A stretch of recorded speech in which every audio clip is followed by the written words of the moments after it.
सरकारने 2 सप्टेंबरचा GR मागे घ्यावा किंवा त्यात बदल करावा. छगन भुजबळांची पत्रातनं मुख्यमंत्र्यांकडे मागणी.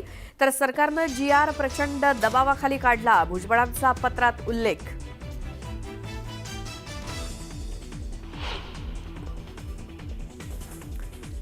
GR मधील मराठा समाज या शब्दावरती आमचा आक्षेप. ओबीसी आणि कुणबी असा उल्लेख करायला हवा होता. तर मराठ्यांना ओबीसीतनं आरक्षण देणं चूक. समता परिषदेचं मुख्यमंत्र्यांना पत्र.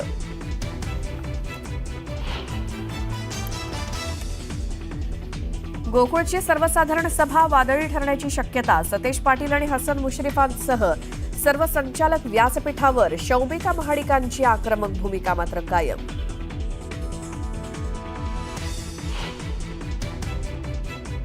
अनेक वेळा लोकांना असं वाटलं की माझी राख होते आणि तेवढ्यात मी आपली भरारी घेतली. राजकीय कारकिर्दीतील घडामोडींच्या पार्श्वभूमीवर मुख्यमंत्री देवेंद्र फडणवीसांचं सूचक विधान.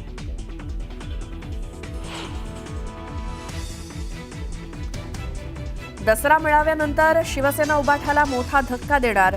2 आमदार सोडले तर सर्व आमदार आणि नगरसेवक आमच्या संपर्कात. कृपाल तुमाने यांचा खळबळजनक दावा.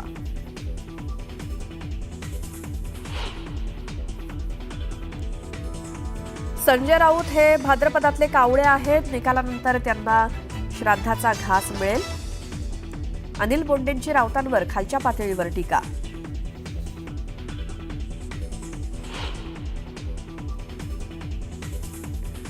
राज्यातल्या शेतकऱ्यांसाठी आनंदाची बातमी.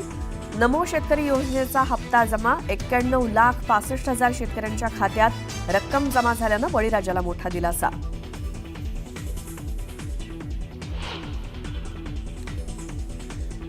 डोंबिवलीतील समर्थ कॉम्प्लेक्स या इमारतीवर होणारी कारवाई तुर्तास स्थगित. हातात पेट्रोलच्या बाटल्या घेऊन रहिवासी उतरले रस्त्यावर.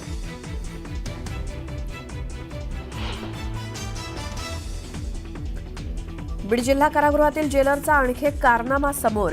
कैद्याकडनं जेलरनं गाडी धुण्यासोबतच करून घेतली इतर वैयक्तिक कामं. व्हिडिओ व्हायरल झाल्यामुळे चर्चांना उधाण.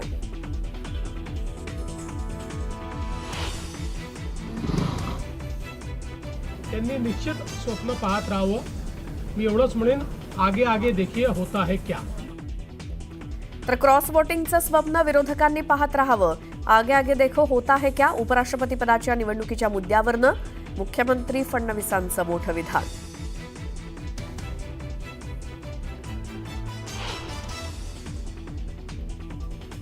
उपराष्ट्रपती पदासाठी मतदान सुरू.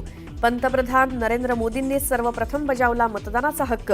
इंडिया आघाडी आणि एनडीएमध्ये काटेकी टक्कर.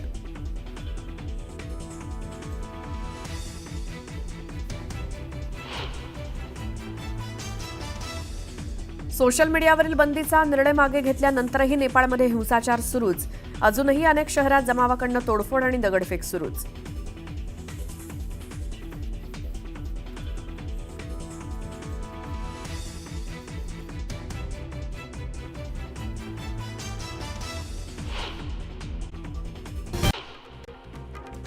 आरक्षण हा सामाजिक विषय आहे. ओबीसी प्रश्नात राजकारण आणू नका असं छगन भुजबळ म्हणाले.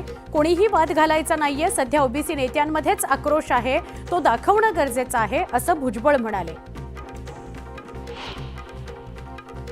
खासदार संजय राऊतांनी देवेंद्र फडणवीसांवर घणाघाती टीका केली. फडणवीसांनी स्वतःची तुलना फिनिक्स पक्षाप्रमाणे केली. याचा अर्थ त्यांची राखरांगोळी करण्याचा प्रयत्न झाला आणि तो सहकार्यांनीच केला असा हल्लाबोल राऊतांनी केलाय.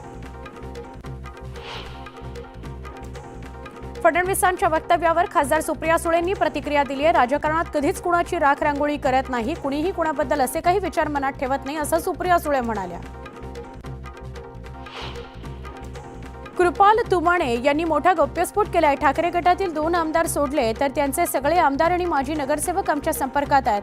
त्यामुळे दसरा मेळाव्यानंतर त्यांना आम्ही मोठा धक्का देणार आहोत असा दावा त्यांनी केला. आमदार रोहित पवार यांनी बावनकुळेंवरील केलेल्या आरोपात तथ्य नसल्याचं सरकारी दस्तावेजातून समोर आलंय. गौण खनिज उत्खनन प्रकरणामध्ये 90 कोटींचा दंड हा तत्कालीन महसूल मंत्री राधाकृष्ण विखे पाटलांच्या कार्यकाळातील असल्याचं नमूद आहे. उपराष्ट्रपती पदाकरता CP राधाकृष्णन बहुमतानं विजयी होतील असा माझा विश्वास आहे, असं वक्तव्य उपमुख्यमंत्री एकनाथ शिंदेंनी केलं. तर श्रीकांत शिंदेंना मोदींनी दिलेली जबाबदारी आणि त्यांच्यावर दाखवलेला विश्वास ते खरा करून दाखवतील असा दावा सुद्धा त्यांनी केला. बातमी शिर्डीतून. शिर्डीमध्ये अज्ञातांनी सुजय विखेंचे बॅनर फाडले. लक्ष्मीनगर परिसरातील दुचाकींची तोडफोड केली. या प्रकरणी सुजय विखेंच्या समर्थकांनी पोलीस ठाण्यात तक्रार दाखल केली. ठाणे आणि शिवसेना हे समीकरण गेल्या 29 वर्षांपासून घट्ट असं बनलेलं समीकरण आहे. 3 वर्षांपूर्वी राज्यात सत्तांतरानंतर शिवसेना 2 गटात विभागली गेली. आता शिंदे सेनेची आगामी ठाणे महापालिका निवडणुकीत कसोटी लागू शकते. उपमुख्यमंत्री एकनाथ शिंदे यांचा ठाणे बालेकिल्ला आहे, त्यामुळे बालेकिल्ला ताब्यात ठेवण्याकरता जो उमेदवार 100% निवडून येईल त्यालाच तिकीट दिलं जाणार आहे, असं शिंदे सेनेतील सूत्रांकडून कळत आहे. माढा तालुक्यातील कुरडू गावातील महत्वाची बातमी आपण बघूया. पुढच्या बातमीकडे वळण्याआधी ही बातमी येते धैर्यशील मोहिते पाटलांसंदर्भातली. मुरुम उत्खनन प्रकरणासंदर्भात खुलासा करण्याकरता ते पत्रकार परिषद घेणार आहेत. धैर्यशील मोहिते पाटील या 2 वाजताच्या पत्रकार परिषदेमध्ये काय बोलतात हे बघणं महत्त्वाचं आहे. आता अजून अर्धा तास उरलेला आहे या पत्रकार परिषदेला. तर या मुरुम उत्खनन प्रकरणासंदर्भात ते काय खुलासा करतात हे बघणं महत्त्वाचं आहे. IPS अधिकारी आणि अजित पवार यांच्यात झालेल्या संभाषणानंतर हा मुरुम उत्खनन प्रकरण चर्चेत आलं. त्याच्यासाठी नेमकं कोण काम करतं, अवैधपणे मुरुम उत्खननाला पाठिंबा कोण देतं, अशा सगळ्या चर्चा सुरू झालेल्या होत्या. आरोप प्रत्यारोप सुद्धा झाले. मुख्यमंत्र्यांची सुद्धा आज प्रतिक्रिया आली, पण ती या अवैध उत्खननासंदर्भातली नाही, तर अजित पवार यांनी केलेल्या वक्तव्यासंदर्भातली किंवा केलेल्या दादागिरी संदर्भातली प्रतिक्रिया होती. आत्ता आपण बघूया की धैर्यशील मोहिते पाटील या पत्रकार परिषदेत मोठा खुलासा करतील, तो काय असेल. बातमी नाशिकमधून. नाशिकमध्ये आरोग्य विभागात काम करणाऱ्या कंत्राटी कर्मचाऱ्यांनी भव्य मोर्चा काढला. सेवेत कायम करण्याच्या मागणीकरता कर्मचारी रस्त्यावर उतरले. संगमनेर प्रांत कार्यालयासमोर शिव आर्मी संघटनेनं आंदोलन केलं. भाकड जनावरं घेऊन शेतकऱ्यांनी एल्गार पुकारला. प्रांत कार्यालयासमोर शेतकऱ्यांनी आंदोलन करत गोवंश हत्या बंदी कायद्यात सुधारणा करण्याची मागणी केली.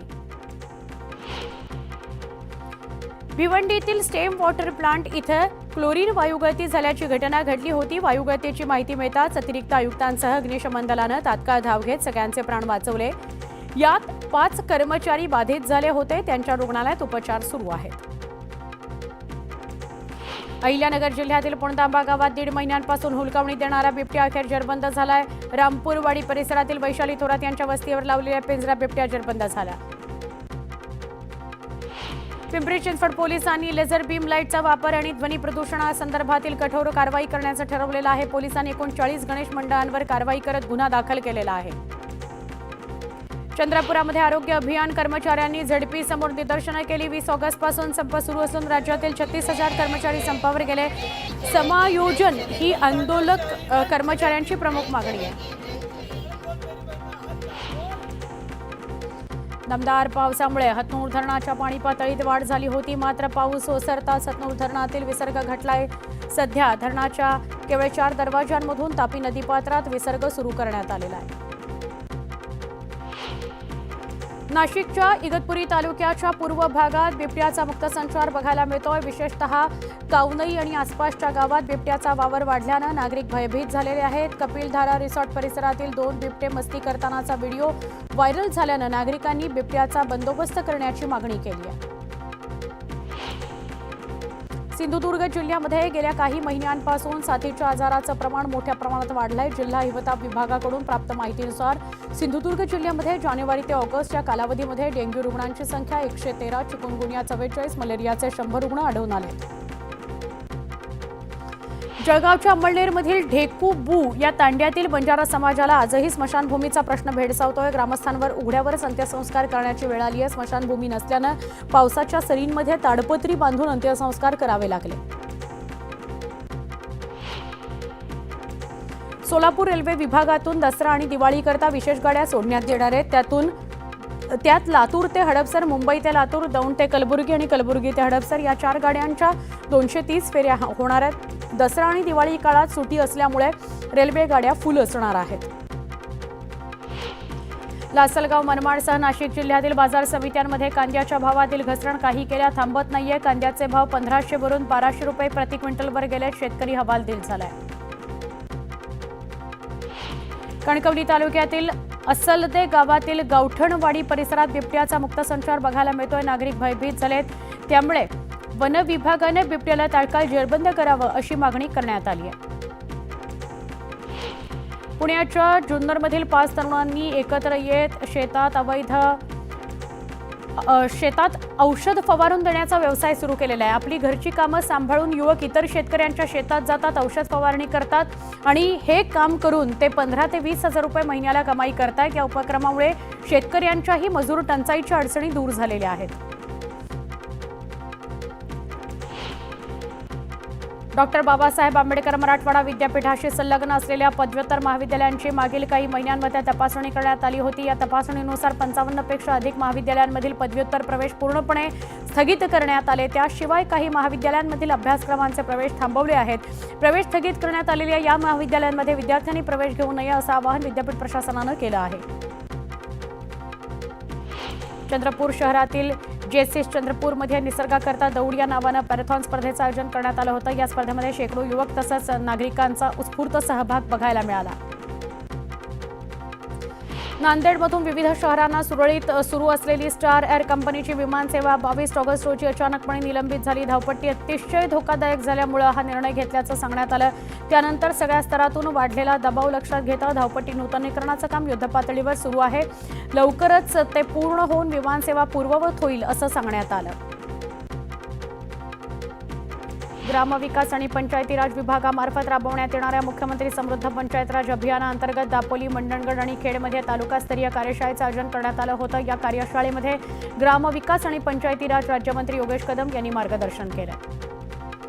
श्री तुळजाभवानी देवीच्या शारदीय नवरात्र महोत्सवाला 14 सप्टेंबरपासून सुरुवात होणार आहे. या दिवशी संध्याकाळी देवीची मंचकी निद्रा सुरू होणार असून ती 9 रात्री पूर्ण झाल्यानंतर पूर्ण होईल. महिषासुराचा वध करण्यापूर्वी देवीनं घेतलेली ही विश्रांती असल्याची आख्यायिका आहे.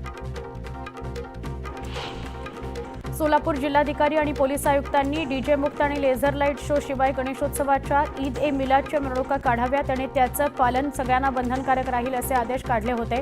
त्यानुसार दोन्ही उत्सव डीजे मुक्त पार पडले. आता दोन्ही अधिकाऱ्यांचे हेच आदेश यापुढील प्रत्येक उत्सवापूर्वी काढले जातील आणि त्याची प्रभावी अंमलबजावणी केली जाणार आहे. सोलापूर शहरातील रस्त्यांवर फिरणारी मोकाट जनावरं नागरिकांच्या सुरक्षिततेकरता धोकादायक ठरत आहेत. त्यामुळे इयर टॅगिंग असलेल्या जनावरांच्या मालकांना दंड तर इयर टॅगिंग नसलेली मोकाट जनावरं उचलून गोशाळेत सोडण्याची मोहीम महापालिका हाती घेणार आहे. मावळसह मुळशी तालुक्यातील 10 गावांना पाणीपुरवठा करणाऱ्या कासारसाई धरणांच्या सांडव्यातून कासारसाई नालापात्रामध्ये सुरू असणाऱ्या पाण्याचा विसर्ग थांबवण्यात आला. पावसाचं प्रमाण वाढलं तर पुन्हा विसर्ग सुरू करण्यात येणार आहे.